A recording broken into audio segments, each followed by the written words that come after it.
You showed a picture of President Obama meeting with a bunch of folks in Silicon Valley. I think in the picture I saw Zuckerberg and Eric Schmidt. Steve Jobs was at that dinner. The former CEO of Yahoo was at that dinner. I think Dick Costolo from Twitter was at that dinner. Art Levinson from Genentech. Art Levinson was at the dinner. Was there any sense of any feedback that sort of cycled back through around innovation policy that came out of that particular meeting? Any sense that meetings like that had real impact other than sort of the obvious? I mean, I think the impact that I would say, and we take it for granted because we get used to what we have, having a president interested at the level of the emerging technological trends that we have is a new thing.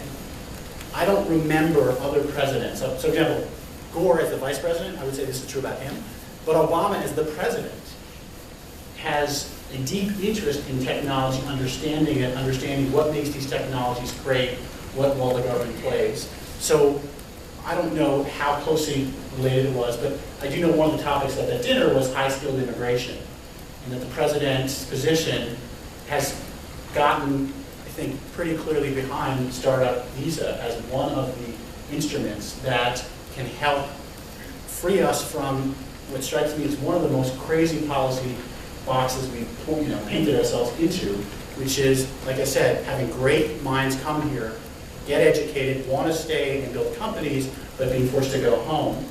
That is a part of a jobs agenda that is creating jobs at no cost to the government. He has heard a good bit about that from some of the people, and I think that's influenced his thinking. And more generally, it's good, like my experience, he obviously is at a different level, it's good to get out once in a while. I think the problem that we all should be conscious of is that Washington is a bubble, and it takes discipline to get out of that bubble and get broader perspective, whether you're the president, the director of the Economic Council, or a staffer in the Economic Council. So you talked about smart grid a little, you talked a little bit about RPE and innovation policy around government investment in smart grid, energy technology, et cetera. DOE had a big program around that as part of the original stimulus. There's a company recently, in the last week, that went bankrupt called Solyndra, which I think they raised $500 million from the government, a loan guarantee, and there's another $500 million worth of private equity venture type investment. Do you have a sense that something like Solyndra will have impact going forward on how these types of investments are made? The gap between what the House wants, the President wants, the agencies want. I mean, it's boom, boom, boom. And we're already in this position where the investment in those sorts of things is so small relative to expense and waste and other things. Are these neutrals, positives, or negatives, and how do they play out over time? Well, it's a negative in the following sense. The power of a negative talking point sometimes is so much more impactful than you ever guess. So I wouldn't have ever guessed that someone could have said a long-championed Republican proposal to give people information about choices of end-of-life care. The Republicans had long proposed that that be put into the budget. If that were to be put into a healthcare reform bill, I wouldn't have guessed that that would give rise to the talking point that Obama was for death penalties, and then have a major impact on the discourse. I wouldn't have guessed that. So this talking point has become, the government is throwing away money on losing companies. That's what this program is. That could define ARPA-E, even though this program, by the way, is a different loan guarantee program, and ARPA-E has a different purpose.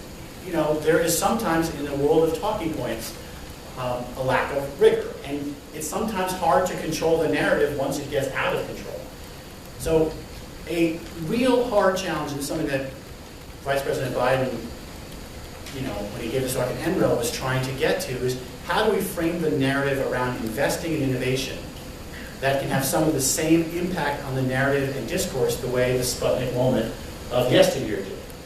Because one thing that is probably true, you could go back to the 1960s investments in basic research or even some applied research and point to failures. Now, if you let those failures define the whole program, it's like your venture fund, right? You have some failures. But you can't let that define. You have to look at the whole portfolio. And from the government's DARPA portfolio, if you look at DARPA over its entire history, and you said, if every single investment DARPA made was a total waste of money, except for the internet, I think DARPA was probably still an unbelievably good thing to have done, just because of its critical work in enabling the internet. So I don't know how the DOE's overall profile in its loan guarantees or an ARPA-E is going to realize and facilitate energy innovation. I don't know enough to have a view. But it's quite possible that view that portfolio over a period of years, we will say, wow, they were able to change how we use transformers in the electric grid in a way that made them much more effective, cheaper to create, created advanced manufacturing here in the US, and that sure, there's a lot of money that being wasted, but that one investment was so valuable, it's great that we did it. It would be great to have that perspective and that discussion and judge it on that merit, as opposed to the ability, which happens all the time, to pick out one fact and try to define it by that one fact. Interesting. You made me think of something I read. Alan Sloan wrote a very disheartening piece, and I think it was this week's Fortune, about both Republicans and Democrats and communication in the White House and Congress, and essentially the communication mess underlying all of the broader mess. And he gave a number of examples, and one of them was kind of exactly that point around TARP, which is the positive message around TARP is it actually looks like TARP is going to end up making money. And it's so buried in the discussion about the bailout dynamic that was so negative versus sort of how it actually plays out. It's very interesting. It is a challenge, and I had limited involvement visibility in White House communications, so I don't know how this was obviously a frustration, but I think some very high percentage of Americans believe that TARP and the stimulus were the same. They don't differentiate between the two of them, they kind of run together. I think a very limited number of Americans know that a huge portion of the stimulus, the Recovery Act, is tax cuts. That Obama has cut taxes, like you can count them all up, like 52 times. So I don't quite know, what people's caricature of the stimulus is, but like you say, it ends up in this very unfairly painted, like the stimulus was wasting money on bank bailouts, and you're like, wait a minute, stimulus wasn't bank bailouts, that was TARP, and TARP actually didn't end up costing money. But unfortunately, sometimes these narratives get set and they get repeated, and it is hard to turn around. And one of the challenges for policymakers is you can't create a narrative that makes sense to people and they understand. Ultimately, your policy won't be sustainable.